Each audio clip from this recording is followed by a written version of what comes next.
Hello, good morning, नमस्ते, आदाब, सत श्री अकाल गाइस। क्या हाल चाल है आप सबके। आपका फिर से स्वागत है बग्गा पंजाबी वीलॉग्स की टॉक सीरीज़ में।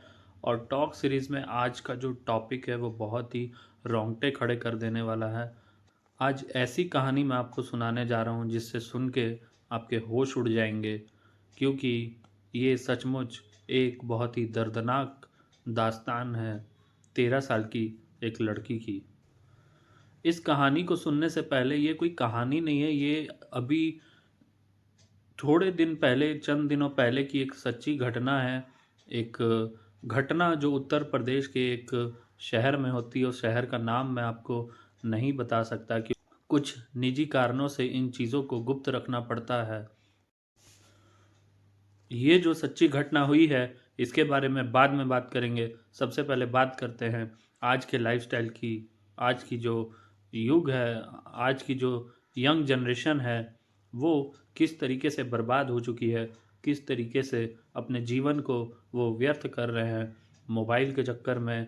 बिल्कुल सही सुना आपने। मोबाइल जो है ये लोगों की ज़िंदगी को तहस नहस कर रहा है। चाहे वो एक छोटा बच्चा क्यों ना हो, चाहे वो कोई वृद्ध व्यक्ति ही क्यों ना हो, आप जिसको देखते हैं इस समय फ़ोन पे लगे रहते हैं। चाहे वो एक छोटा बच्चा हो, उसको भी एक ऐसी लत पड़ जाती है, माता पिता द्वारा लत लगा दी जाती है कि बिना फ़ोन के उसको खाना नहीं देते हैं। उसको भी एक आदत पड़ जाती है कि वो जब तक फ़ोन में कार्टून नहीं देखे वो खाना नहीं खाता है। छोटी सी उम्र में बच्चों को फ़ोन थमा दिया जाता है। आजकल 10 साल 11 साल के बच्चों को, चाहे वो लड़का हो चाहे वो लड़की हो, उनको फ़ोन थमा दिया जाता है और उस फ़ोन का वो दुरुपयोग करने लगते हैं। पेरेंट्स को भी नहीं पता होता कि उस फ़ोन का उपयोग किस तरीके से हो रहा है, कैसे हो रहा है। और जो 20 साल के ऊपर की जनरेशन है वो तो फ़ोन के बिना रह ही नहीं सकती। आज मैं एक कहानी सुनाने जा रहा हूँ जो कि भारत के एक बहुत बड़े राज्य उत्तर प्रदेश के एक शहर की है, जहाँ पे एक 13 साल की लड़की अपने घर पे हंसी खुशी खुशहाल अपने परिवार के साथ रहती थी। मगर उसको नहीं पता था कि वो रात उसकी ज़िंदगी की आखिरी रात होने वाली है, वो काली रात, जहाँ उसने अपने जीवन को गवा दिया। कैसे गवा दिया वो मैं आपको बताता हूँ। तो दिल थाम के बैठिए, आपको मैं बताने जा रहा हूँ कि क्या घटना वापरी, क्या घटना हुई और कैसे उस लड़की की जान चली गई। ये वाक़या उस समय का है, एक शाम का है, जब उस लड़की के घर में बातचीत चल रही होती है। प्लान बन रहा होता है, क्योंकि उस दिन उसके परिवार को एक शादी समारोह में जाना होता है, मैरिज फंक्शन में जाना होता है। तो लोग डिस्कस कर रहे होते हैं, क्योंकि काफ़ी दूर जाना होता है। आपस में पूरा परिवार डिस्कस करता है और लास्ट में इस निष्कर्ष पे पहुंचता है कि बेटी को हम लोग घर छोड़ देंगे और उसके साथ वो जो 4 साल की उसकी छोटी बहन है उसका ख्याल भी वो रख लेगी। इसलिए उन दोनों को वो अकेला छोड़ देना चाहते थे रात में, और खुद सारा परिवार एक शादी समारोह अटेंड करने जाता है। शादी समारोह अटेंड करने से पहले क्या होता है ये मैं आपको बताता हूँ।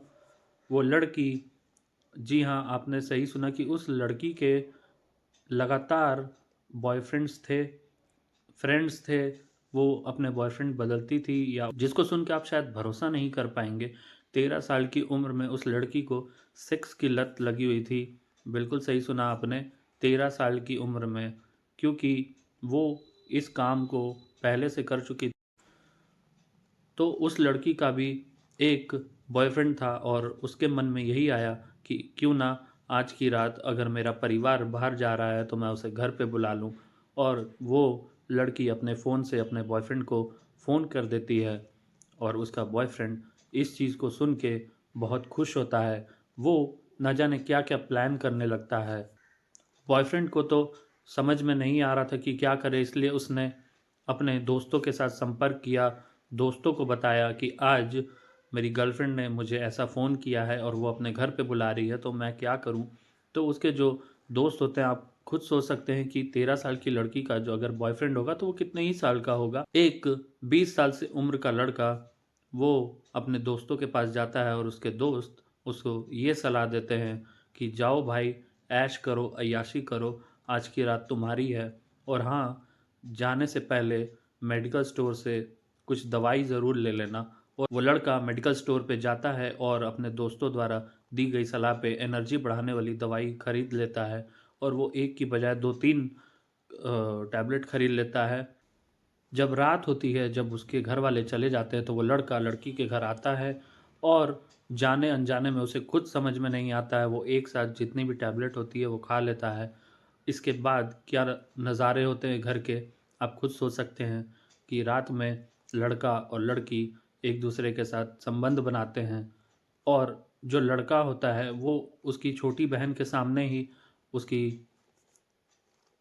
छोटी बहन वहीं पे मौजूद रहती है लड़की की, उसके सामने उसके साथ संबंध बनाता है।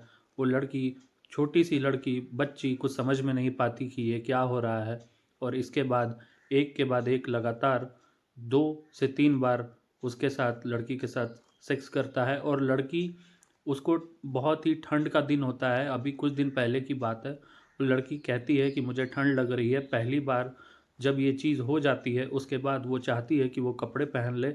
लड़का इतना निर्दयी बन चुका होता है कि उसको कुछ समझ में नहीं आ रहा होता है कि मैं क्या कर रहा हूँ। वो लड़की को कपड़े पहनने से भी मना कर देता है और बोलता है कि थोड़ी देर की ही तो बात है, आप कपड़े ना पहनो।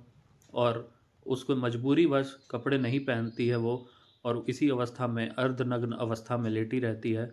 दूसरी बार भी वो लड़का उसके साथ संबंध बनाता है और इसके बाद जब लड़की की हालत बिगड़ने लगती है, ठंड से उसकी हालत ख़राब होने लगती है, तो उसकी जो छोटी बहन है वो रोने लगती है। उसको अपनी बहन की तबीयत ख़राब होता देख लड़के को भी कुछ समझ में नहीं आता है। वो जब तीसरी बार उसके साथ ऐसा करता है तो लड़की की हालत पूरी ख़राब हो जाती है और लड़के को, वो अपने दोस्तों को फ़ोन करता है, मगर उसके दोस्त भी उस समय, क्योंकि आधी रात का वक्त होता है, कोई सलाह नहीं दे पाते हैं और वो वहाँ से डर के उसके इसी अवस्था में छोड़ के भाग जाता है। जब सुबह होती है तो एक अचंभे भरा नज़ारा देखने को मिलता है। उसके परिवार जब वापस आते हैं सुबह 4-5 बजे शादी समारोह से, क्योंकि काफ़ी दूर जाना था, वो दरवाज़ा खटखटाते हैं मगर दरवाज़ा कोई नहीं खोलता है। जब पुलिस को बुलाया जाता है, दरवाज़ा तोड़ा जाता है, तो अंदर जो नज़ारा था वो देख के सभी हैरान रह गए। अर्धनग्न अवस्था में उस लड़की की लाश मिलती है। आप सही सुन रहे हैं, वो लड़की उस ठंड को बर्दाश्त नहीं कर पाती है क्योंकि उसके बदन पे कोई कपड़ा नहीं रहता है। इतनी ठंड में उस जाहिल लड़के ने या अय्याश लड़के ने उसकी ये हालत कर दी कि वो लड़की ठंड को बर्दाश्त नहीं कर पाई और वो अपने प्राण त्याग देती है और वो तब तक एक लाश बन चुकी होती है। और जैसे ही उसके घर वाले ये नज़ारे देखते हैं, उनके होश उड़ जाते हैं और जो छोटी बहन होती है वो डरते डरते उसको, अपने परिवार को एक हिंट दे पाती है कि एक लड़का यहाँ आया था और उसी ने उसकी दीदी का ये हाल किया है। जब पुलिस इसके बारे में पता करती है, छानबीन करती है, क्योंकि आजकल टेक्नोलॉजी इतनी बढ़ गई है, तो पुलिस ये पता लगा लेती है, क्योंकि लास्ट कॉल लड़की ने जिस नंबर पे किया था, उस नंबर को वो ट्रेस करती है और उस लड़के को वो पकड़ लेती है। तो जो मुजरिम है उस लड़की का, वो कानून की कैद में आ जाता है, गिरफ्तार हो जाता है। तो दोस्तों, मेरा इस कहानी को, सच्ची घटना को बताने का ये मतलब था कि ये जो लत है आजकल मोबाइल की, ये कितनी हानिकारक हो चुकी है। अपने बच्चों को फ़ोन दे देते हैं जो उनका मानसिक विकास रोक देता है, उनका मानसिक संतुलन तक बिगाड़ देता है। और तो और एक 13 साल की बच्ची की जान तक चली गई। तो आप खुद सोचिए कि अगर आप अपने बच्चे को फ़ोन दे रहे हैं छोटी सी उम्र में, तो क्या आप उनके साथ न्याय कर रहे हैं? अगर आपको ये कहानी का असली मतलब, इस सच्ची घटना का असली मतलब अभी भी समझ में नहीं आ रहा है, तो आप बहुत बड़ी गलती कर रहे हैं। आप अपने बच्चों को फ़ोन देने से पहले 100 बार सोचें। अगर देते भी हैं तो क्या उसका सही इस्तेमाल हो रहा है, इस पे नज़र बनाए रखें। तो गाइज़, इस तरह की जो सच्ची घटना है या अपडेट्स है, इसके लिए आप लगातार हमारे चैनल के साथ बने रहें। और अगर आपने अभी तक चैनल सब्सक्राइब नहीं किया है तो जल्दी से जल्दी चैनल को सब्सक्राइब कर लें। मिलेंगे आपको फिर से नए वीडियो में, नेक्स्ट वीडियो में इसी तरह की घटना के साथ। इस वीडियो को शेयर करें, कमेंट करें अपने मित्रों और रिश्तेदारों के साथ, और ताकि वो भी अवेयर हो पाएँ, इस तरह की घटना फ्यूचर में ना हो, उनके बच्चों के साथ ना हो। मिलेंगे नेक्स्ट वीडियो में, तब तक के लिए गाइस, टाटा, बाय बाय, नमस्ते, सत श्री अकाल, जोहार। और प्लीज़, अगर आपने चैनल को सब्सक्राइब नहीं किया है तो जल्दी से जल्दी कर लें।